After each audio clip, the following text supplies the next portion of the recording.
introductions. I'm Morris Allen. I'm the editor of Metaphorosis. We publish once a week original science fiction and fantasy. We've been going this is our 8th year now. So, Nathaniel, you're next on my list. Why don't you go ahead and introduce yourself? Sure. So my name is Nathaniel Webb. I'm the editor and publisher of Wyngraf, which is the magazine of cozy fantasy short fiction. So we are about to start reading submissions in July for our 4th issue. We've been around for a little over a year now, and are starting to branch out into things other than magazine issues, which I can talk about at great length, I'm sure, but that's what I do. Okay. Diane, you're next on my list. Okay, Diane Walton. I'm managing editor of OnSpec magazine. We've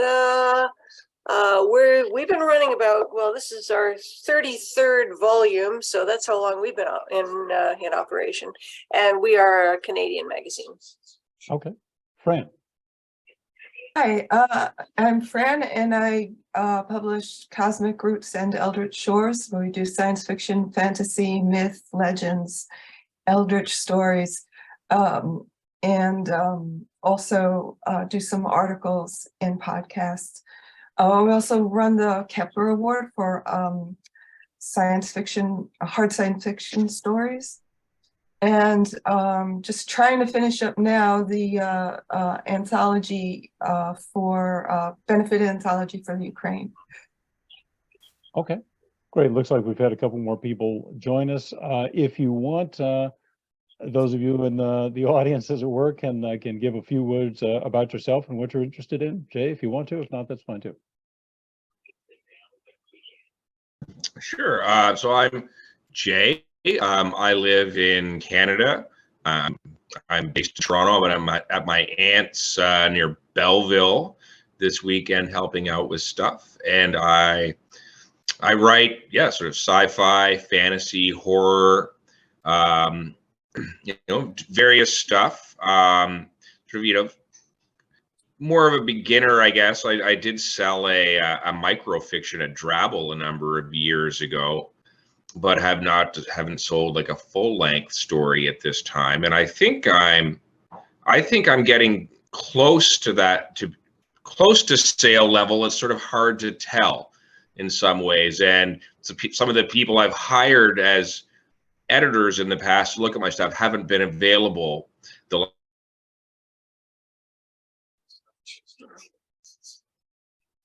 with their own projects. So sometimes it's like, it's hard to know.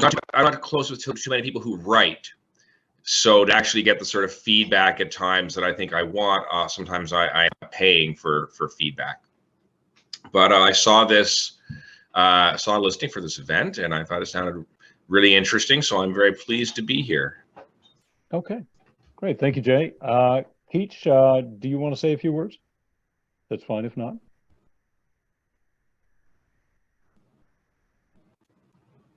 Looks like Keach may have stepped. Oh, okay, that's fine. Vicky Marie. Hello, everybody. I attended the first of these sessions, which I found very enlightening, and I'm very happy to be here a second time. The time change, however, I'm based in Paris, so it's hard for me with the 9-hour time change to be able to come in. So I'm very thankful that you're doing this and doing them at different times. I've had 7 story acceptances so far. 4 of them have been published. In the vein of speculative fiction, I like to take a truly historical moment or place or setting and introduce a kind of fabulism within that. I think if I have a signature style, it's that. But then other times I do go into more straight fabulism, straight fantasy, something along those lines. I really did not expect to take up the floor at all, so I'm just blathering on. I'll leave it at that. All right. Thank you, Vicky Marie. This wasn't, before we launch in, Jay didn't really ask a question, but I thought I'd ask for the experience or comments of our panelists on writing groups and writing feedback, which is something that I know a lot of authors are interested in. We used to give feedback for all stories that requested it, and it's unfortunately a big time sink, and we stopped doing that. So now we only do it occasionally. But it's something that our authors often ask for. The other thing that we offer is that if you've sent us, I think more than 5 stories and haven't had an acceptance, then we'll give you, if you request it, overview feedback. That is, we'll take some set of 5 or more stories and say, here are the larger pluses and minuses that we see in your work. And again, one editor's feedback is one editor's feedback. It doesn't mean anything necessarily about what another editor might think. But there are a number of magazines that do provide reasonably regularly personalized feedback. And so that's one way to get something direct from editors, at least for a particular market, if you're interested in them. The other thing that I found helpful as an author was some online groups, and there's any number. There's Critters, reasonably flexible. I used to belong to a group called OWW, Online Writers Workshop, which I think is still around as far as I know. Some of them cost money. Critters is free, but I found some of that to be useful. So that's my experience. Nathaniel, do you have any thoughts? Yeah, so many thoughts.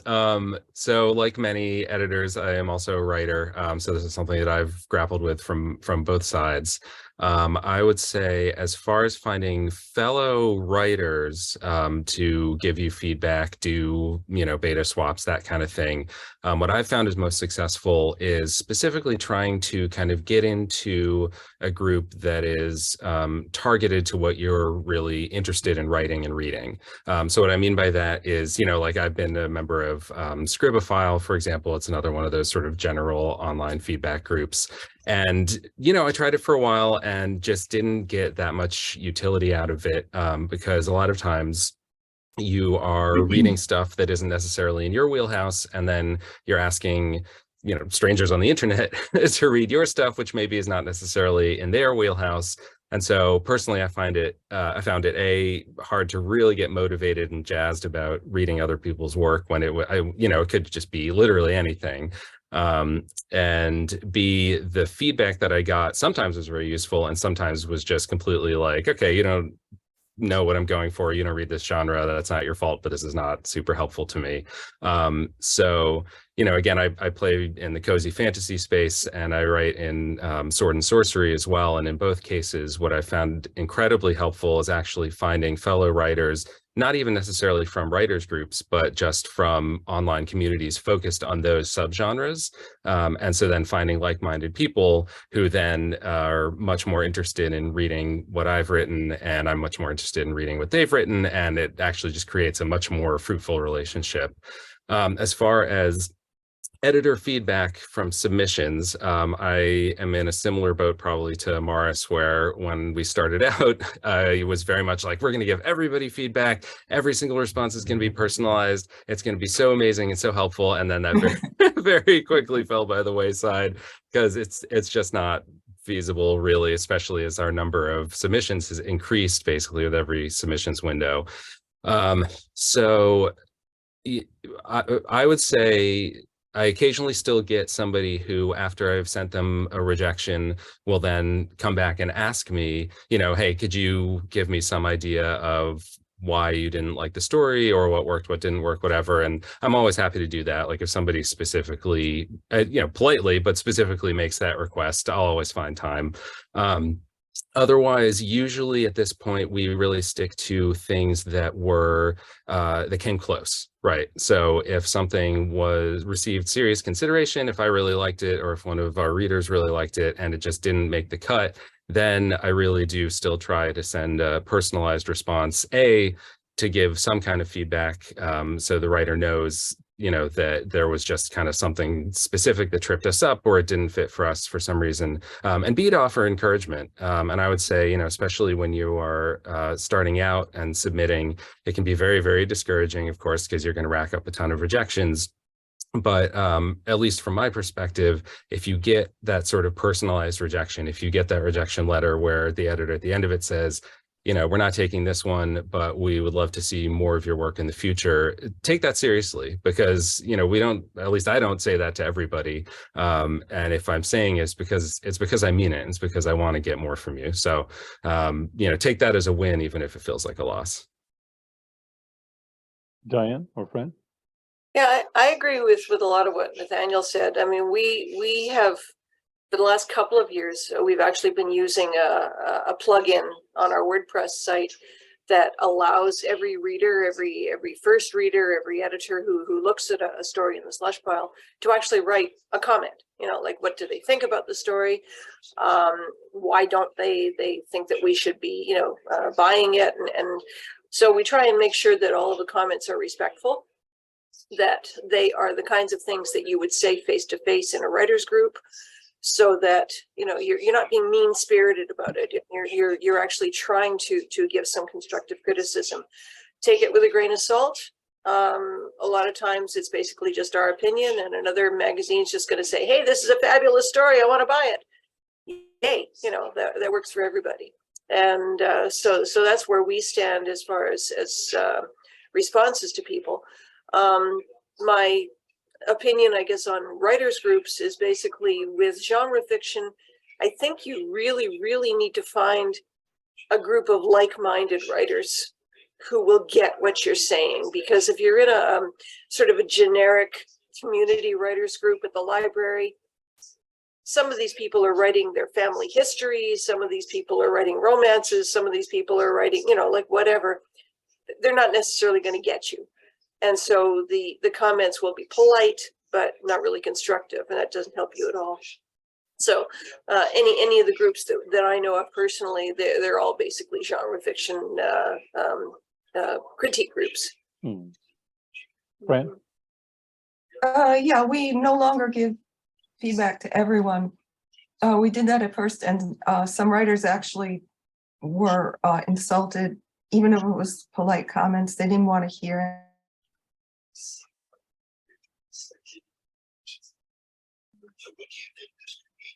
Fran, you've frozen there. Readers have left for us as editors. If you want to see these, this isn't diplomatic feedback. This is their feedback to.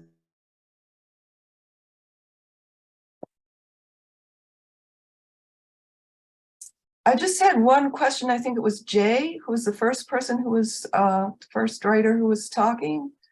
Is he there? Was that? He's there. Yeah, I just had he was saying. Yes, I'm here. He was saying something about paying editors to look at his stories. Did I get that right? I mean, there was a couple moments of silence in the transmission, but I thought you were saying that you asked editors that you paid people to critique your stories. Was that true? Yes, I have several times over the last 7 or so years. I have paid for critiques from people who are, you know, who are publishing, selling stories, and even, you know, editing anthologies and stuff.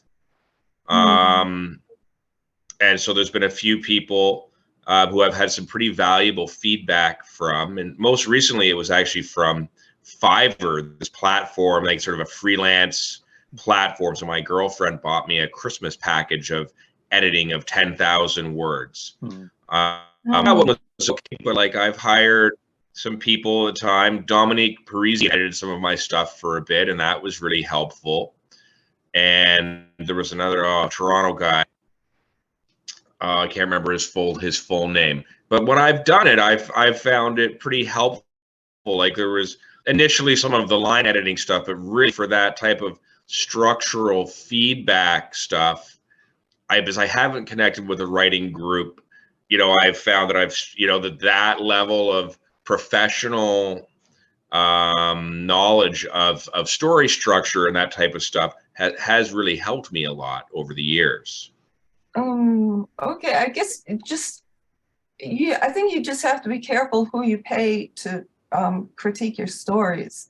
You know, it's usually you can get a lot of constructive feedback for free from a writing group online, even like Critters, and with Critters, the good thing is that, yeah, you have to read other stories that maybe aren't in your wheelhouse, as I think Diane said, was it that but you learn to read all kinds of things and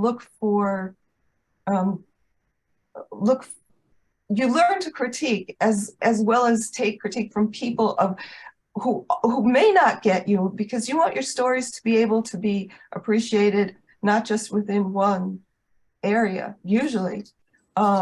So it's good. Try something like Critters. You'll learn to critique your own stories better by critiquing other people's, and it's free. You know, I don't.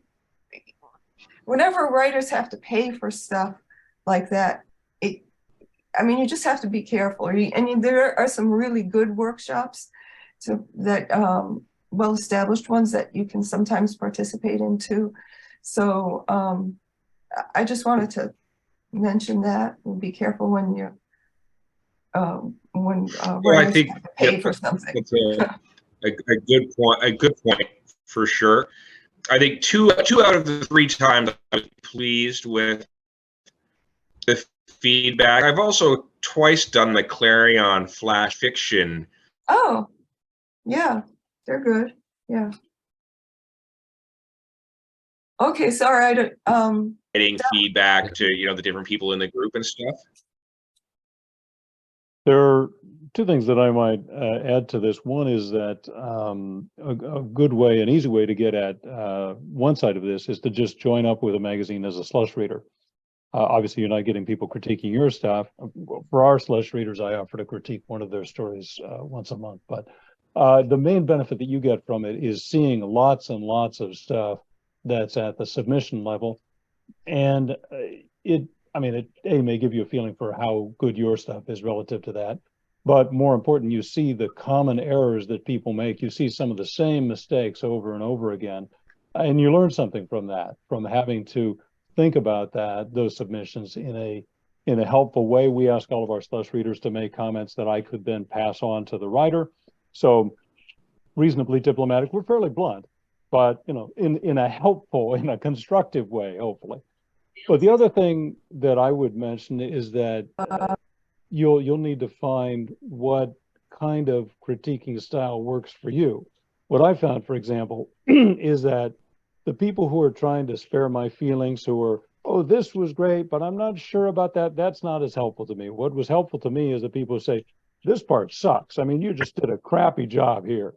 And I'm like, oh, okay, well, so a lot of people don't like that, and it can be quite painful. But that's what works for me. So you need to find a style that works for you, the kind of critique that is helpful to you. So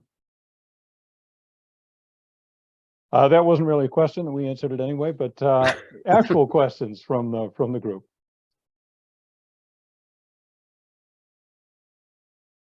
There's not too many guests here, so I could think of some others. One question I've thought about is, I did a workshop with Douglas Smith, who's a Canadian writer, a number of years ago, and he had published a book called Playing the Short Game, fiction, and he's, won numerous awards over his career. And one thing he said really clearly in the workshop was that there was no point that he counseled to never even apply, never even submit to a publication that was paying below professional rates. That if you did sell to them, that it would be worthless on your resume because it makes it look like you don't know what you're doing. And so that basically it doesn't look good if you're saying, oh, well, I've sold to these publications who are paying 5 cents or 2 cents a word, that it's not meaningful, and that it's much more important to hold out that if someone was going to buy it for 5 cents, then maybe the right publication would have bought it for 8. And so what I often look through these, lists of, authors publish all these, bi-weekly lists, and I see all sorts of calls for submission that pay significantly below professional rates. And so I you know, unless it's something that I know is really reputable like Exile in Canada, who's at 5 cents a word, I basically disregard those calls. And do you guys think that that is a good approach to take? Well, that's an interesting question. Basically, I think what a lot of writers try to do, or probably should do, is start at the top and work your way down. It'll take longer, you know, like, but if you start with, say, Amazing or Analog or, you know, whoever else is at the top, paying the top, you have to wait, you know, for their response, et cetera, et cetera. Now, that said, I mean, we've published about 5 of Doug Smith's stories over the last 30 years. We have one coming up in the next issue, strangely. He's a fabulous writer, a really good friend. And his advice, and for the most part, is quite sensible and quite, you know, take it well. Mm-hmm. I have to say that, I mean, I would disagree with that. I mean, they're from two sides. One, obviously, we're biased. We only pay a penny a word, so we would not get any submissions. But more, when I was starting to write, my first publication was actually in a magazine that didn't pay anything. I mean, it wasn't Token or Domino. I got nothing. But it was a huge boost to my confidence. I had been kind of haphazardly submitting for 20 years, not with any real plan, not doing very much real writing. I sat down and said, okay, now I'm going to get serious about writing. And almost immediately I started, I think, alphabetically or something like that. It's a publication that no longer exists. But I sent them something and they said, yeah, we'd like to publish that. And it was a huge boost to my confidence and gave me the confidence to say, okay, I'm going to keep writing. I'm going to keep doing this. And then I learned more about it. And then I was like, okay, well, let's start with the high paying ones first, or, you know, the more prestigious ones, and work down from there. But yeah, I guess I would disagree with that advice, just based on my own personal experience. And the other side of it, as an editor, you know, we don't pay very much. In my view, and I'm biased, obviously, we've published some terrific stories by really, really good authors. Maybe they could have gotten published somewhere else, but I'm certainly happy that they came to us. They got a publication. They got a small amount of pay. Nobody's complained about that to me, so there's that. Yeah, I would love to sort of jump off of what Morris was saying. And, you know, I'm in a similar boat. We pay 1.50 cents per word, always trying to raise that, but that's where we're at right now. Specifically, I think what I would take issue with about the advice that you were given is the idea that having sales to little non-professional markets like that will look bad on your resume. Speaking personally, I don't know any editors who care about your resume, right? Like, you know, maybe if I've worked with you before, that'll count for something. But really, you know, if you send me a story, I care about the story and nothing else. You know, sure, yeah, if you say like, oh, I sold a story to Clark's World or whatever, I will be impressed. But it's not going to impact whether I buy your story or not, right? That's going to be about if it's right for my magazine. And that's sort of the other piece too, is that if you're writing something, again, more subgenre specific, right? Like if you're writing cozy fantasy, for example, there is now a magazine, actually a Canadian magazine called Tails and Feathers that I think pays 8 cents a word. So there is a professional paying market for cozy fantasy, but they take like 12 2,000 word stories a year. I mean, it's not it's not easy to get in there. But other than them, we're it, you know, as far as I'm aware. So, you know, if you're writing something like that, or again, if you're writing sword and sorcery, which is a very specific sort of taste, you know, if you want to get 8, 10, 12 cents a word, it's probably not going to happen because there just aren't really markets for that can pay that much right now. And so you shouldn't shut yourself out, especially if you're writing something that's a little more rarefied. And I want to emphasize, especially what Morris was saying, that making sales, even if it's to a little place like us, it really does a lot to boost your confidence. And, you know, success is a habit, as they say. And if you find success selling, even if it's to smaller markets, you know, you make $10 for a story or $50 for a story or whatever, that's going to keep your engine running. You know, that's going to give you so much fuel to keep going. Whereas if all you're doing is, you know, sitting alone in your room and writing, and then you send a story to Analog and they reject it, and then another year later you send a story to whoever and they reject it, like, Man, that's brutal. I couldn't keep doing it that way. So yeah, I would also disagree with the advice. Yeah, I don't think that you should go by pay rate. You should look at the magazine and see if it publishes the kind of stories that you like to read, and that you like to write, and aim for those kind of things. Because also professional rates aren't really professional. You know, if you want to say someone's a professional writer, that implies that somehow they're making a living off their writing, which is rarely the case. And 8 cents a word isn't going to have that happen for people.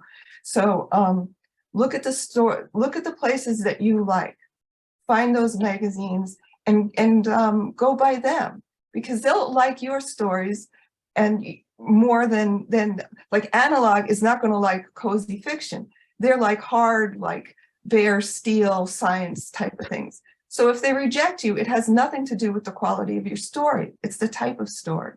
So yeah, look more at quality and type rather than price, I would say.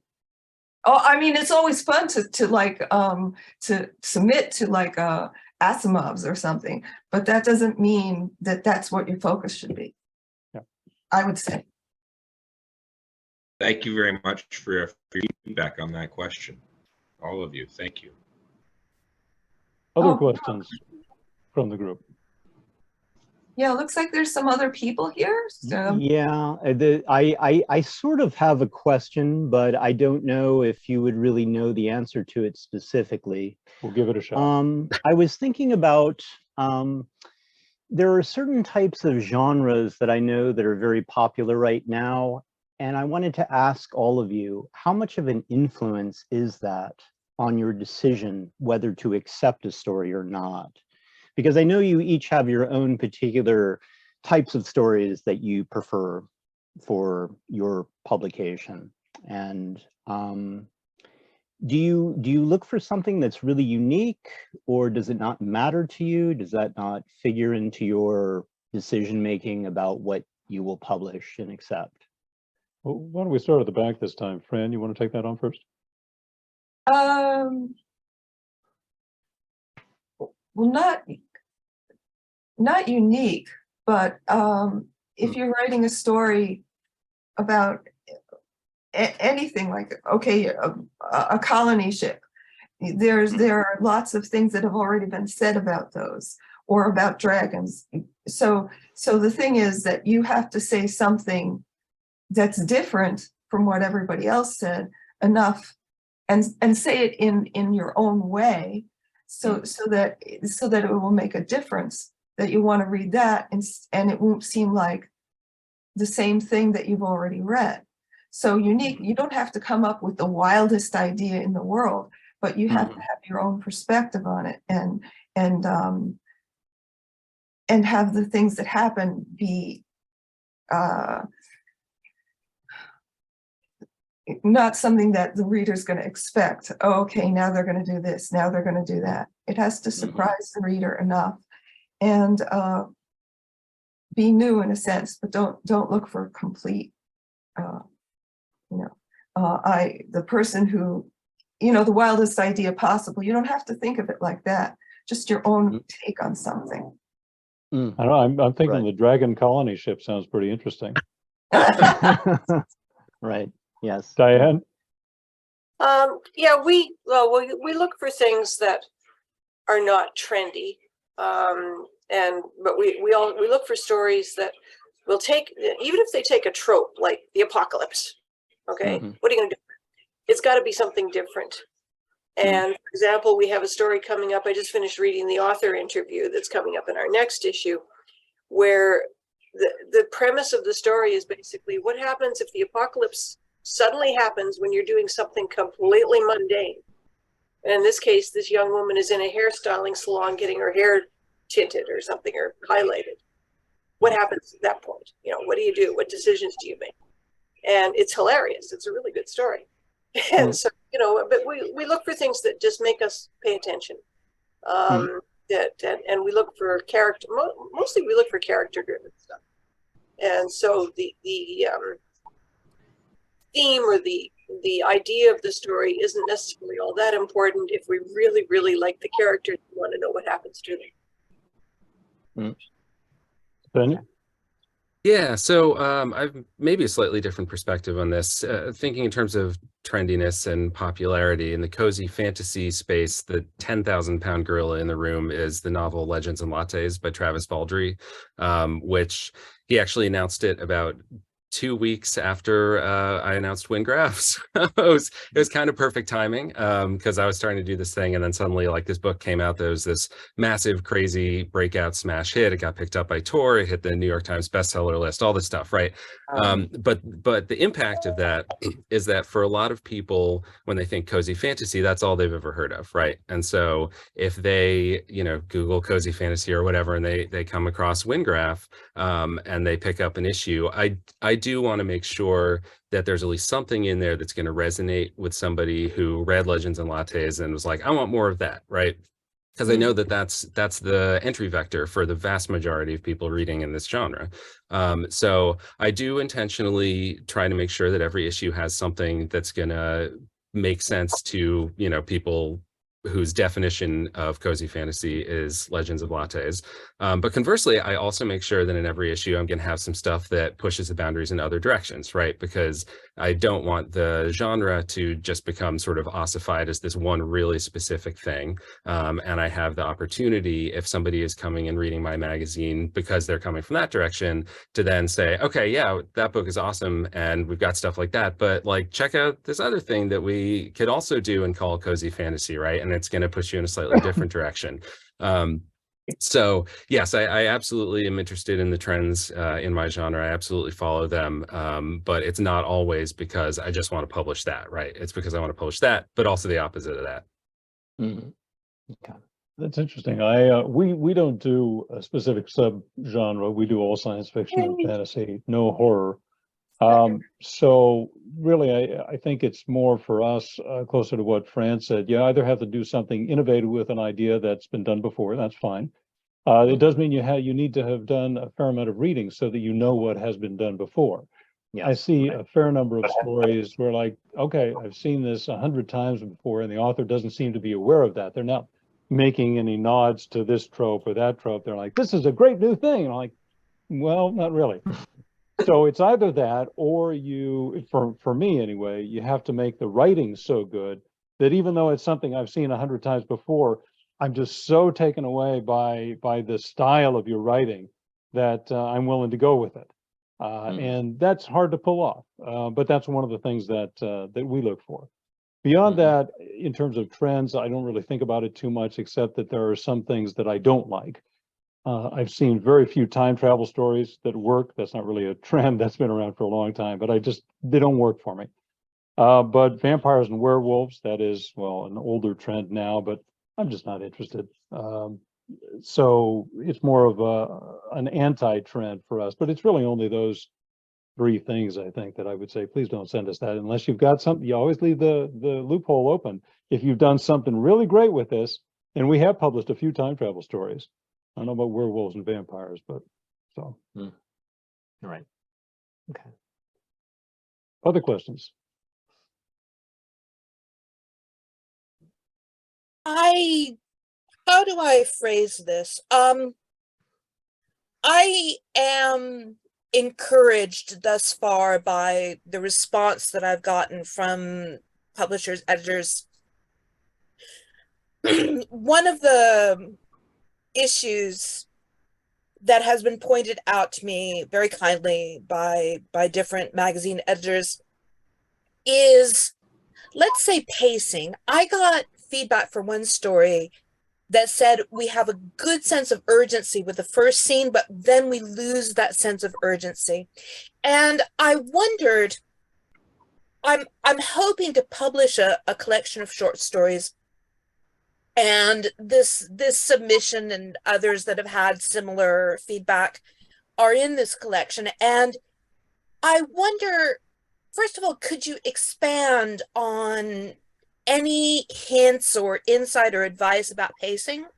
And the second part of this question would be, do you think being online affects this quote unquote sense of urgency, because people have 5 tabs open, the internet is calling, and could a handheld book be more, give more allowance for a slower pace? That would be my question, my double question there. Well, my response, I mean, I'm an older member of the group here, so I'm maybe more tuned towards the handheld book than the online. But I think I can't give any hard and fast rules about pacing in a story. It really depends on each individual story and where it's going. I can say some things that I want to know reasonably soon, some sense of where the story is going, what the direction of the story is. Is it an action thriller kind of thing? Is it a contemplative, slow-moving thing? Is it moving towards revenge or sorcery or something about the story? And I do get a fair number of stories where you're reading this setting and things, you know, they're talking and they're having coffee, and why am I reading this? Where is this going? So for me, I want to have some sense of direction in the story, and I want to have, and there's a lot of things you need to get in, but I want to have a sense of the context. If you start with, they were on deck B of what? Is it a spaceship? Is it a submarine? Is it a, you know, that's maybe not a great example, but you have to give the right amount of context so that we know what the world is, what the genre is, some sense of who the characters are, and that needs to happen relatively soon so that I can place myself in the story. Beyond that, it really depends on the story. I mean, I'm a fan of contemplative stories that move pretty slowly sometimes. But one of the comments I do give to people is, okay, this is moving slowly. So it's not giving enough of the human interest, probably, that I'm looking for. It's just day to day. And there's a fair number of people who do sort of what I call the play-by-play. He picked up his pen. He took a piece of paper. He wrote a letter. He signed the letter. I don't need that amount of detail, generally. So that can make it feel slow. But I guess it's hard to say in a general sense beyond that, for me anyway. I don't know about the rest of the panel. Yeah, I mean, pacing is such a huge topic that there's no way to give an answer that will solve all problems in the 20 minutes we have remaining or whatever. But I would say probably there are at least 2 hard and fast rules that I stick to. Number one is if the story just opens with a bunch of exposition or background or info dumping, I'm not going to buy it. I'm not sure I know anybody who's going to buy it. That kind of background should always be delivered through the eyes of the characters, right? And through dialogue and action and stuff. At least that's my opinion. But number 2, more generally, the first scene in any story, especially in a short story, the opening scene is doing a lot of setting expectations. And so if you open with, a heart-pounding action sequence, and then the next scene after that, your protagonist is like back at their apartment and they're making eggs and thinking about calling their mom, right? You've caused me to expect one thing, and now you're giving me something else. And that's always very jarring as a reader. To your question about attention spans, essentially, in reading online, I mean, I actually do agree with your premise to some extent. Personally, I'm biased just because I hate reading on a screen. I vastly prefer physical books. But I do think, if I'm publishing something on a web page, it is going to be a little better suited towards shorter flash fiction. I don't know a lot of people who love to read like a 10,000 word novelette on a computer screen. But with Wyngraf, again, I mean, we have a specific readership who's looking for a specific thing, and they're often looking for an escape and a way to take a break from sort of the nonstop pace of the real world and of the internet world. And in fact, something that I've learned publishing the magazine that I was a little bit surprised by, actually, is that our physical copies sell better than the ebooks. I was expecting, ebooks are cheaper, it's easier, whatever. But yeah, every issue we put out, it's always at least 50-50 and usually tilts in favor of the hard copies. And I think that there is an experience to reading a physical book, and especially for our readers who want sort of a more relaxed experience, I think it plays into that, yeah. Yeah. Yeah, between book and online, I mean, online you can always like switch away to 10,000 other things. So you want to, there might be more of a tendency to that you need really strong gripping stuff to keep the person's attention when you're online. And when you have a book, well, you've invested in that book. You've bought the book. You have it in your hands. You can give the book a little more leeway in terms of time for whether it's going to work or not. But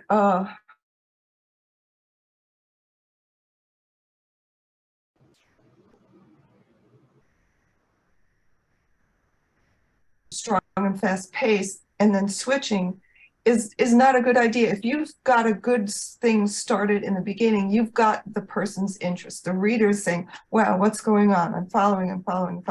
And then suddenly you drop them down into this kind of doldrums. Well, if they got hooked with one thing, they're not going to be happy to suddenly be let out of it. They've got expectations and they want to find out what's going to happen, and then they can't, and that could be frustrating. And they'll you got to keep the two things somehow hooked together to the extent that it'll keep the person drawing on through the rest of it, even if it has paced a little slow. And I would say one more thing is, like, all the people who start with some kind of the present action, and then they go into this long backstory, that doesn't work for me either. So, okay, that's just my take. Yeah, I agree. The backstory is like it's dead in the water. You know, like when you've started something that's really interesting, and then all of a sudden, 30 years ago, they did. Yeah. You know, it's not going to work. So yeah, like a short story is very demanding. In that you've only got, you know, like 4,000 words or whatever the case may be to tell this, and you have to get, you know, your protagonist from the start to the finish, and keep, as I said earlier, keep the reader interested in what the heck is happening to them. Because if the reader loses interest because of pacing or because of, you know, the characters are just not engaging enough or something, then you've lost them totally, and they might as well just put the story down and go off and make a cup of coffee. And so, you know, we're trying to fight the distractions of daily life by making sure that story is engaging enough to the reader. And pacing is one of the things, you know, like you just have to keep it moving. I guess I would say maybe I'm a little different. I don't mind the backstory, but I agree with Diane. It's very hard to pull off in a short story. I mean, you can't go into extensive backstory because you just don't have space. And even in a longer piece, why am I seeing the backstory? What is interesting about it to me? If you hook me with this first part, there has to be a reason, or you're revealing some mystery behind it, or there's some reason that we're going back to the start. The other thing I wanted to say, I think kicked off by something that Nathaniel said, you don't want to start a story with info dumps, but one of the odd things to me that I found, anyways, my personal feeling, is that if you have an info dump, you often also, or at least what I see, you also often don't have enough context. You would think that the info dump, and usually that's why they're doing it, is they're trying to solve the problem of context by giving you this info dump. And it generally doesn't work. It generally doesn't provide the context I want, and it's really boring. So if you, my general rule of thumb is, if you find that you have an info dump, something else is wrong with the story, not just the info dump, but you're not doing some other part of it correctly. And I often see not so much the backstory thing, but I often see stories that start off with something exciting, and then there's the info dump. And that is a lot less entertaining than the backstory is, to me at least. So. Oh, and I just like to say the converse to that is people starting stories with people who are very bored in a very bored situation. Because then the reader is going to say, well, yeah, I'm bored too, goodbye. No. You can't say, well, I'll wait for something to happen, and frequently it doesn't, but that's just not a way to start a story. That and he was an ordinary man, but this happened. There's a lot of that. Show us that he's an ordinary man, maybe, but don't just come right out and say it. That's not going to work. Yeah, and that doesn't mean that you have to start with an action scene, right? But you need to start with a character who wants something and is doing something. And that you're going to care about following him through his or her travails as he goes along. Yeah, I mean, that kind of brings up another topic that sometimes people ask about. And this is my view, there's this myth, I think, of the first line. The first line has to be fantastic. Spend all of your time on the first line. You do want to have a first line. You do want to have it be interesting and gripping, but that's not the whole of your story. So you want to spend time on the rest of the story beyond that. But you do have to have, within the first paragraph at least, something that interests us in the story. And for me, that's often something that makes me care about the character. I don't have to like them, but I have to find them engaging. I have to know what they value so that I have a reason to care what happens to them. That was all very helpful. Thank you. Sure. Oh, sure.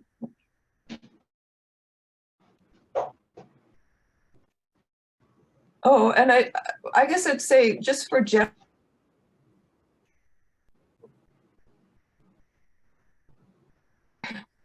because it can make a big difference. Fran, can you repeat that? Your connection is sometimes creating suspense for us. Okay. Yeah. Just in a general thing is like always read the magazine's guidelines, because otherwise you may be setting yourself up for an automatic rejection. You know, if they say, we do not take zombie stories, don't send them a zombie story. Sometimes people will do that anyway. They'll say, I know you don't take zombie stories, but you know, this one's so good, you're going to take it. It doesn't work. So read the guidelines.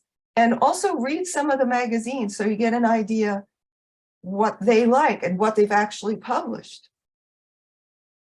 Yeah, I mean, my line on guidelines is always, our guidelines tell you what we want to see, and why would you send us something that we don't want to see? As Fran says, we're not going to take it. If we say we have a firm limit of 10,000 words and you send us a 50,000 word novella, I'm not going to buy it. So you're just wasting everybody's time. Yeah, recently I decided to experiment a little bit. And so in our guidelines on the website, the very, very last line of the guideline basically says, now you've read through all our guidelines, send us an email and we'll send you a free e-copy of the magazine. And it's kind of interesting because we've been getting, responses that way. People say, yeah, can you send me the PDF? Can you send it to me? So there's been about, 20 or so people that have actually gone through the guidelines and got to that point and said, yeah, I want my free copy. So they get one. It's a reward. Good idea. I'm writing that down. I'm going to steal that. Other questions?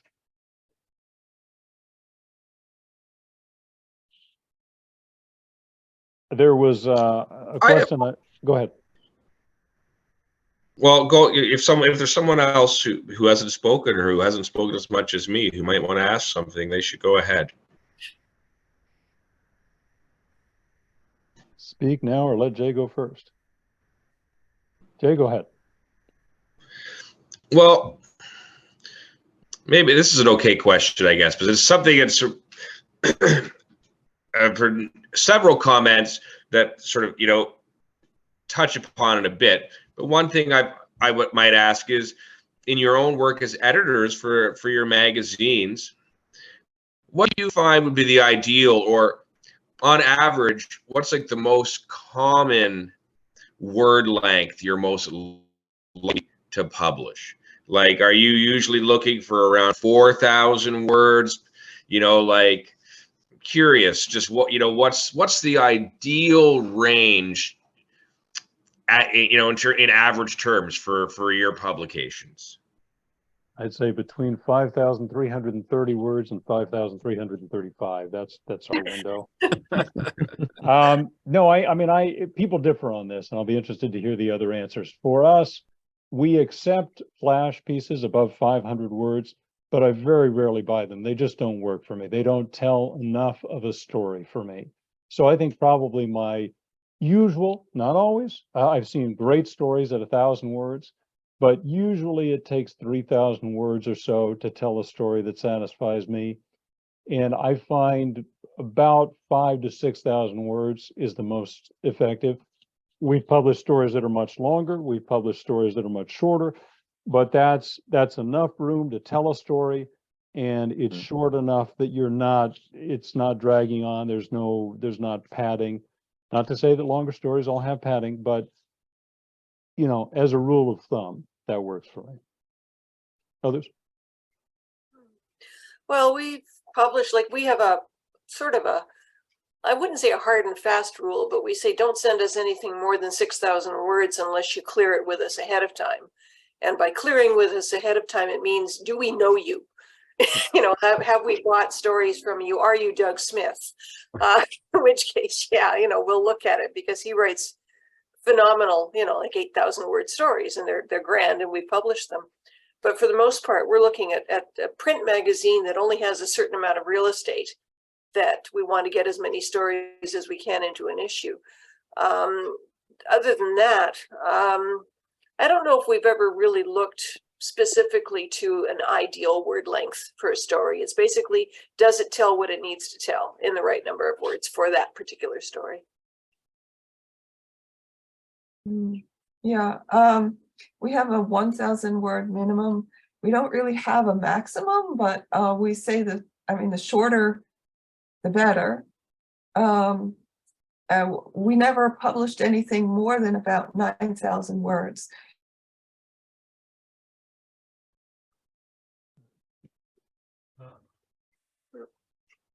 I've lost you again. Need to be edited down tremendously. It could lose like a third of its words before we get it published. So that's a whole separate thing. If you think your story's too long and nobody's going to want to look at it, maybe edit it down, because it may make it a much better story anyway. And then be ready to be bought. That's Nathaniel? Oh, sorry. Yeah, I would agree basically with the sort of roughly 5,000 to 6,000 word range. I think that's kind of the sweet spot for enough space to say what you need to say, but it doesn't go on too long. That's also just from my experience looking at other magazines, you know, if you write like a 5,000 word story, you're pretty safe in terms of having a lot of markets that you'll be able to submit it to, as opposed to, you know, if you write 10,000 words, not a lot of places want to read that. If you write 1,000 words, you're going to have a much harder time finding somewhere to send it. But so our limits, technically it's 3,000 to 8,000, but with wiggle room allowed. So, you know, I've taken stuff that's like 2850 or whatever. I'm not going to be a big stickler about it. And in our most recent issue, we actually did publish one story that was a hair over 10,000 words. But like Diane said, that was a writer that we had a previously established relationship, a guy named Michael Martin, who had submitted something earlier that was very, very well written, but just wasn't what we were looking for. And so I came back and said to him, look, man, if you write something that is right for our magazine, I think you're going to have a really good shot. About a year later, he came back and said, hey, I wrote this, it's too long, but will you read it anyway? I said, sure. And, you know, and I loved it immediately. It's an incredible story. So, you know, one of the great things about being the top editor is you get to break the rules that you yourself set. So you can do it when it really feels necessary. But yeah, I mean, I think if you write 5,000 words, you're putting yourself in a good position. Otherwise, basically follow the rules in the guidelines of whatever magazine you're submitting to. You know, again, that's why we specifically say you can have a little wiggle room, right? Because if somebody writes something that's 8,100 words, I don't want them to not submit it just because we said 8,000, right? But if a market says we have a hard cap of 8,000, don't send them 8,100. Yeah, and that's us. We have a hard cap of 10,000, and if it's 10,100, I will send it back. So that's another plug for really read the guidelines and read them all the way through. And I have to say, as I say that as an editor, but as a writer, every time I submit something to a magazine, even if I've submitted to Clark's World, you know, 50 times before, whatever it is, I read the guidelines every single time. It's incredibly tedious, but you want to make sure that you get it right. Yep. Other questions? We have time for maybe one more question. If not, that's fine. Then I'll give everybody a chance to say some final words from the panel. For ours we just published an anthology called Museum Piece, which is, as you might expect, stories about unusual museums. It's a lot of fun. Nice. Take a look at that if you get a chance. Nathaniel. So I'll end with a story that I like to tell. When we were reading for our first issue, I got a story that I read through. I was completely blown away by it. It was absolutely perfect for the magazine. I knew instantly I was going to buy it, and I did, and I got to publish it, which is great. I found out later that that author had submitted that story and been rejected by other markets 17 times. But when it came to me, it was an instant yes for me. So don't give up. And you just got to find the right market for your story. Other than that, we will be opening for submissions again July 1st. We just accept stories for a week, so it'll be July 1st through 7th that we'll take them, and then we'll read them basically as fast as we can and make decisions for our next issue. And we're also on July 1st publishing a book of cozy fantasy poetry by a writer named Stu Shearer. So that'll come out kind of hand in hand with the big push that we do when we're reading. So keep an eye out. Diane. Okay, what can I say? We probably won't be opening for submissions until the end of the year. We bought about 40 stories, I think, in the last submission period, which fills up, about 5 issues. So we're good to go for that. And but in the meantime, if anybody is planning, okay, Jay, are you planning to go to Winnipeg for NASFIC? I don't think I'll be able to make it that far, but maybe CanCon in Ottawa. I've volunteered that one before. I'm going to try and aim for Ottawa too. I've only gone there once, and it was a really nice convention. So hopefully I can make it this year. I'm living in the Maritimes now, so it's a little bit closer for me to get there. And by the way, I was going to mention earlier, I lived in Belleville for about 2 years when I was a kid, and so I've been. Anyhow, so yeah, onspec.ca is our website. So have a look, and our newest issue has just come off the presses, and it's ready to be sent out. You can get e-copies through Waitlist Books as well, which is a really good place for, especially if you're in the States and you don't want to spend all the postage that it takes to get you a hard copy. Okay, Fran. Excellent, thank you. I'm sorry. Oh, just yeah, we are open for submissions the first and second day of every month, and I would agree with what Nathaniel said about if you feel you have a good story, keep sending it out, because eventually the right place will find it, the person who appreciates it, and the right setting. So don't think that being rejected is necessarily an indication of how good your story is. I mean, always be critical with your story, but don't think that not getting accepted someplace means that it's not good. It could be wonderful. So keep at it, Thank you. Okay. Well, thank you all for joining us today. Thanks to the panel for being here. We do this the first Saturday of every month, so there's another opportunity coming up, and the month after that, and the month after that. Usually either at 8 a.m. Pacific time or 5 p.m. Pacific time, to allow for a little variation. Anyway, thank you all for being here. Thank you so much, guys. Thank you very much. Thank you. See you.